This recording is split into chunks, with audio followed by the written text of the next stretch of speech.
Bonjour à tous.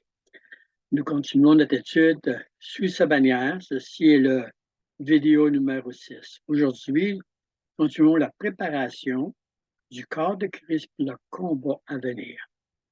Notre verset est toujours Cantique des Cantiques, chapitre 6, verset 10. Il nous dit, qui est celle qui apparaît comme l'aurore, belle comme la lune, pure comme le soleil, mais terrible comme des troupes sur leur bannière. Il est très important d'avoir écouté les 5 premières vidéos, surtout le 5e, avant de continuer cette étude. Je vous recommande de les écouter pour ne pas perdre certaines informations qui vous aident à faire le lien dans l'étude entre le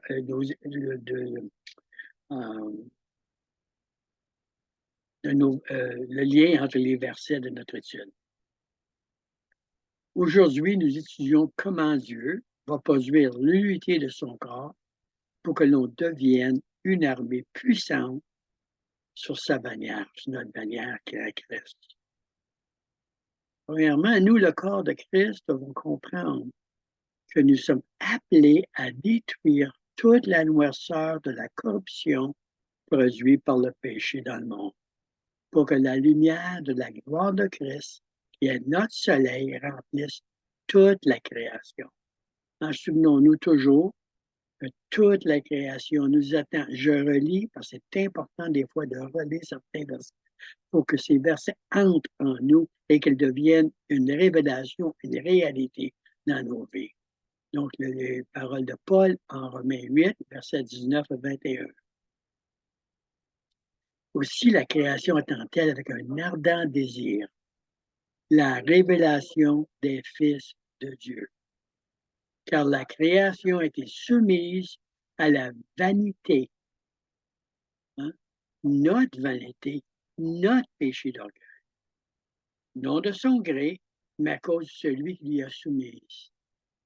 Avec l'espérance qu'elle aussi sera affranchie de la servitude de la corruption, tout comme nous, pour avoir part à la liberté de la gloire des enfants de Dieu.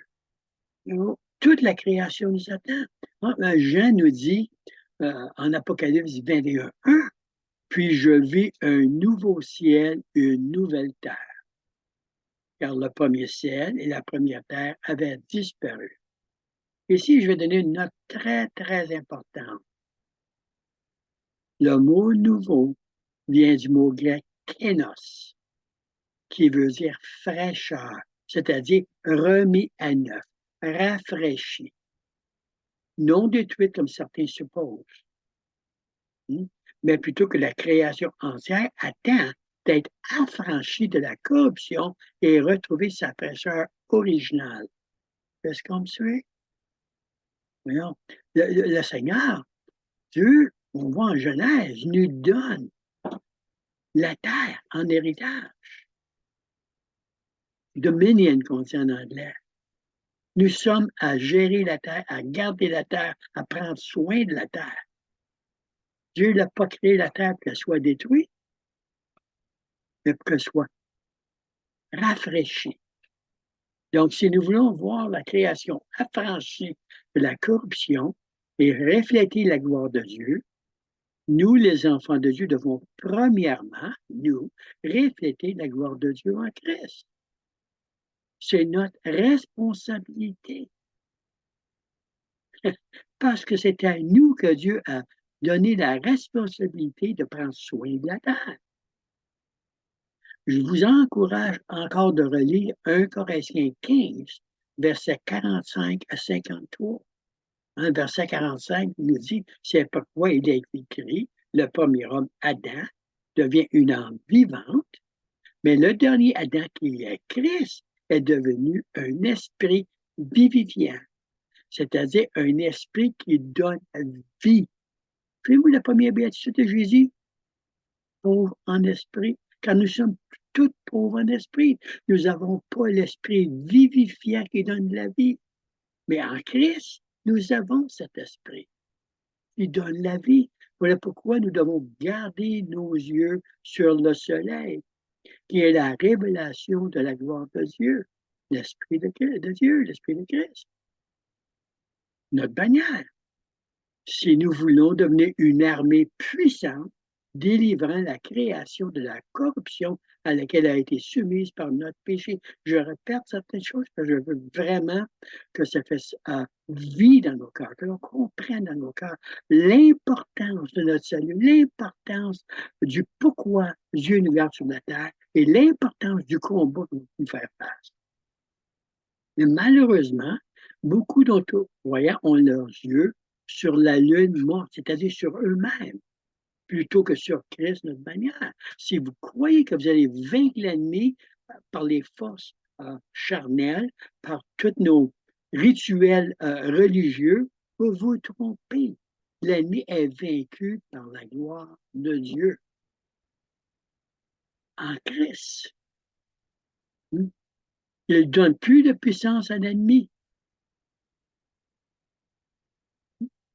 Ne donnons pas la puissance à l'ennemi qui hurle dans ses oreilles, qui ne peut pas prendre la terre promise. Lorsque nous marchons dans... je vois tellement les chrétiens, ils attendent pour s'envoler. On va dire franchement, ils attendent pour quitter la terre. Pourquoi?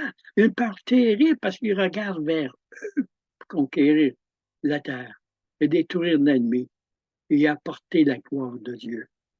Et donc demeurent prisonniers de ce qu'on appelle les forteresses mensongères de l'ennemi. Et j'explique ici. Forteresse, c'est une forteresse comme Jéricho, par exemple, où l'ennemi se moque du peuple de Dieu. Une forteresse est un état d'esprit rempli de désespoir qui accepte comme inchangeable une chose qui est contraire à la volonté de Dieu. La volonté de Dieu, c'est de restaurer toute chose à son état original, mais parce qu'on regarde vers nous-mêmes, le Jéricho de notre vie, les forteresses de notre vie, hein, on accepte les mensonges de l'ennemi. Il nous rêve captifs, inchangeables, parce que nos yeux sont sur la Lune. Voyez-vous, la Lune est pleine de crevasses. Ça, c'est des météores qui ont frappé la Lune. En plus d'être morte, elle est pleine de crevasses. Les crevasses, c'est toutes les choses qui ont frappé notre vie, qui nous empêchent de croire qu'on peut être autre chose. Et on espère qu'on va disparaître de la terre puis qu'on va attendre que Christ. Donc, Christ est déjà en nous, mais notre soleil, il doit paraître à travers nous maintenant. Si nos yeux sont sur nous-mêmes, nous devenons impotents dans l'accomplissement de la volonté de Dieu qui est de remplir toute la création de sa gloire. Incroyable, incroyable. Il faut garder nos yeux plus que jamais, plus que jamais. Question pour vous. Comment devenons-nous une armée puissante, reflétant l'unité de la gloire de Dieu, détruisant ainsi la noirceur des ténèbres et libérant la création? Comment pouvons-nous devenir ceci? Dans la 5e vidéo, nous avons vu les caractéristiques que Dieu recherche à son armée.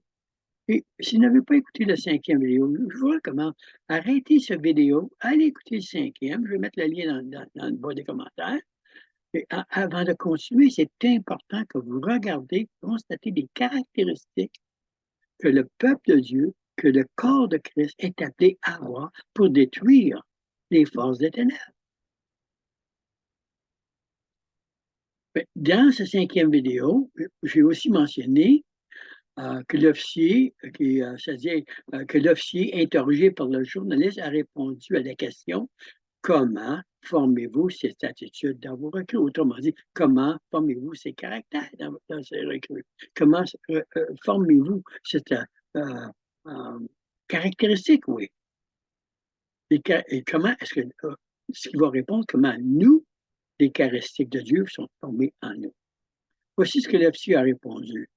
Vous ne pouvez pas, souvenez-vous, elles sont révélées dans le feu des épreuves. Hein? Personne ne peut instaurer ces caractéristiques-là en vous. Mais Dieu va nous amener ce qu'on appelle dans les feux des épreuves pour que ces caractéristiques de Christ se manifestent en nous. Et l'officier continue et dit, la formation de base en démolition sous-marine est considérée comme la formation la plus difficile de l'armée. Et c'est pourquoi environ, 90% de ceux qui s'inscrivent au programme SEAL abandonnent ou sont renvoyés. Ce qui reste, c'est une unité de personnes hautement qualifiées et entièrement équipées. Je me pose la question, combien de nous vont abandonner? Quand je lis Matthieu chapitre 24, je me demande combien vont abandonner?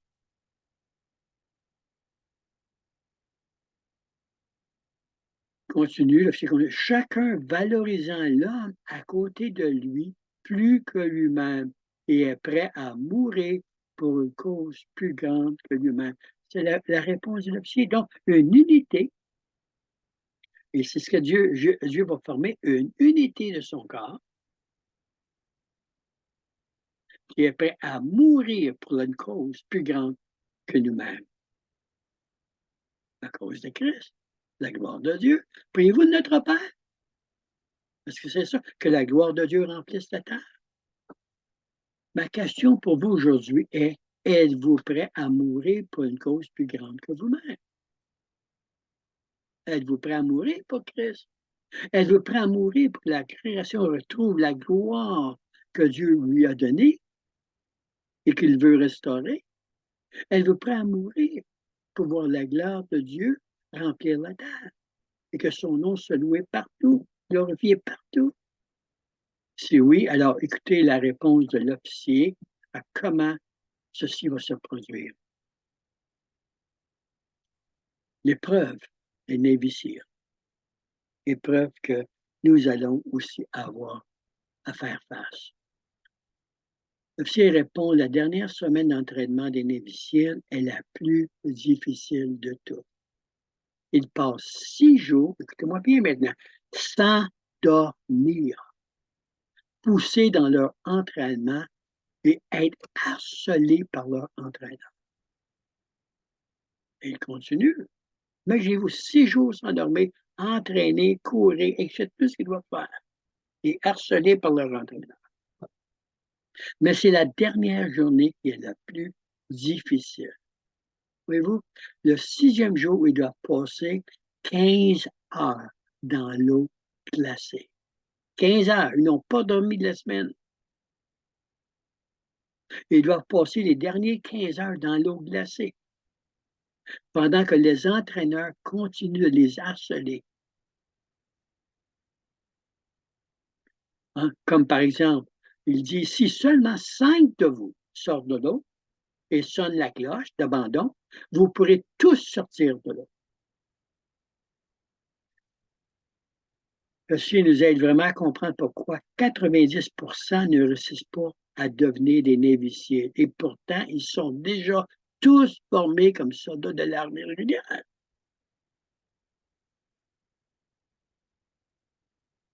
L'officier continue et dit, au milieu de la nuit, tous, sans exception, tremblent de foi. Leurs yeux nous disent, puis il est au milieu, lui, l'officier est au milieu, là, qui raconte cette histoire-là. Il dit, regarde les yeux, là, tous sont prêts, on voit que nous sommes tous prêts à abandonner, prêts à sonner la cloche. Puis il reste encore environ 7 heures avant la fin de l'épreuve. Et pourtant, tous, sans exception, veulent abandonner. C'est alors qu'il dit ceci, une chose incroyable se produit. Un soldat tout bas commence à chanter. Tout bas. Il dit, je présume, moi là, ici, je présume que c'était peut-être une chanson des Navy-SEAL. Et ensuite, un autre se met avec lui. Ensuite, un autre. Jusqu'à temps que tous, joyeusement, ils chantent ensemble. Et l'espoir commence à revenir dans leurs yeux.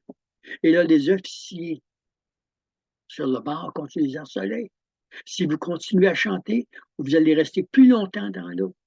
Et plus les officiers les harcèlent, plus ils chantent fort. Jusqu'à temps que les officiers les sortent de l'eau. C'est alors que nous savons que nous devons faire confiance à notre frère à côté de nous et devenons une unité de combat, prêt à mourir pour une cause plus grande que la nôtre. Comme j'ai dit, un imbécile ne laisse aucun homme derrière dans la 5e vidéo. Si vous désirez écouter la totalité du vidéo, j'ai mis le lien dans les commentaires si vous n'avez pas fait la 5e vidéo.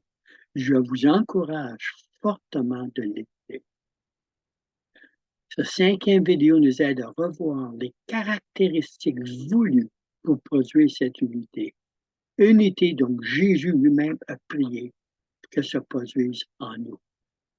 Hein? Jésus a dit en Jean 17, 11, c'est pour eux que j'ai prié au Père, c'est pour eux que je prie. Je ne prie pas pour le monde, mais pour ceux que tu m'as donnés parce qu'ils sont à toi. Et tout ce qui est à moi est à toi, et ce qui est à toi est à moi. Et je suis glorifié en eux. Écoutez bien le verset 11 maintenant, je ne suis plus dans le monde, et ils sont dans le monde, et je vais à toi.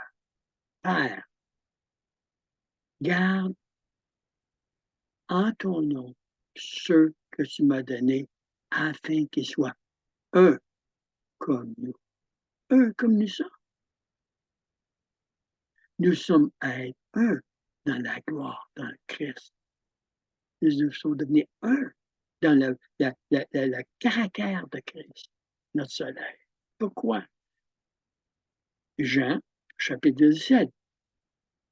17, encore une fois, verset 20-21, Jésus continue. Ce n'est pas pour eux seulement que je prie, mais encore pour ceux qui croiront en moi par leur parole, afin que tous soient un, comme toi, Père, tu es en moi, et comme je suis en toi, afin qu'eux aussi soient un en nous, pour que le monde croit que tu m'as envoyé.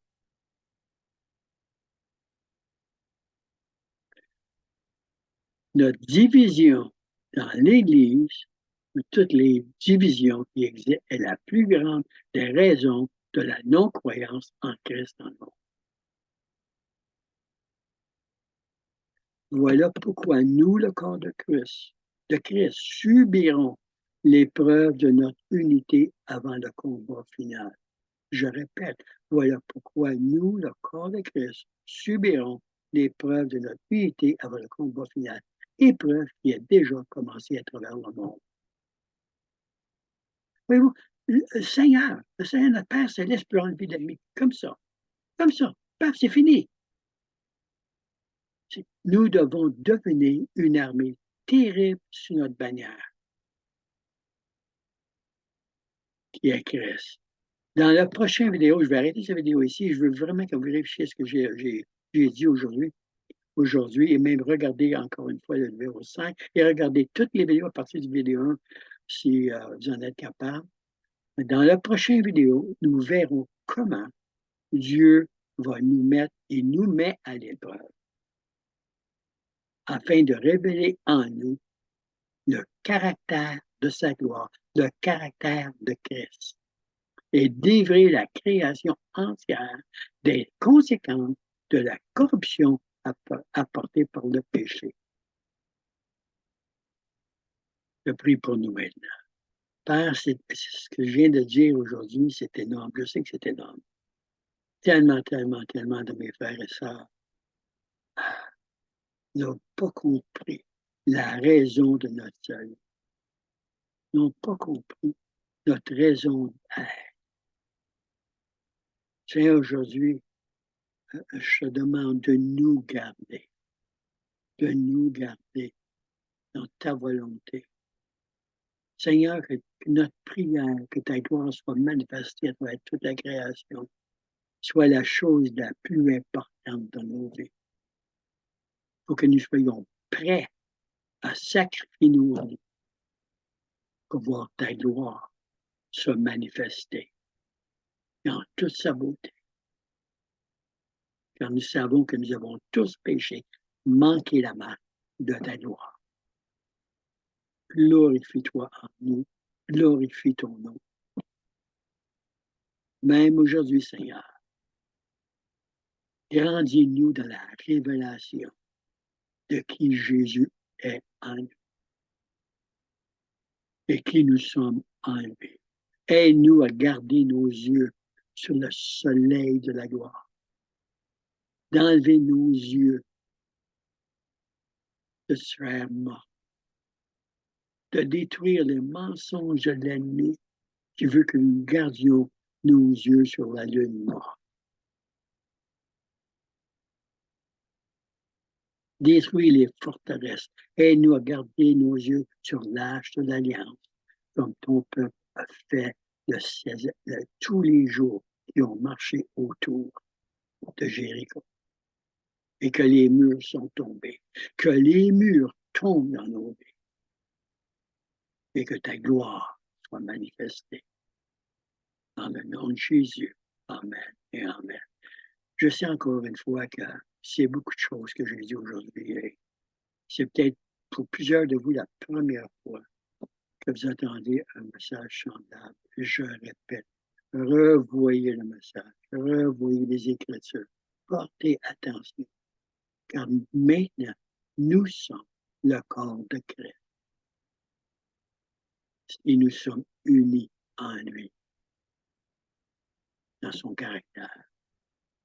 Il ne faut plus marcher en faisant confiance à la lune et à notre chair ou notre vie passée.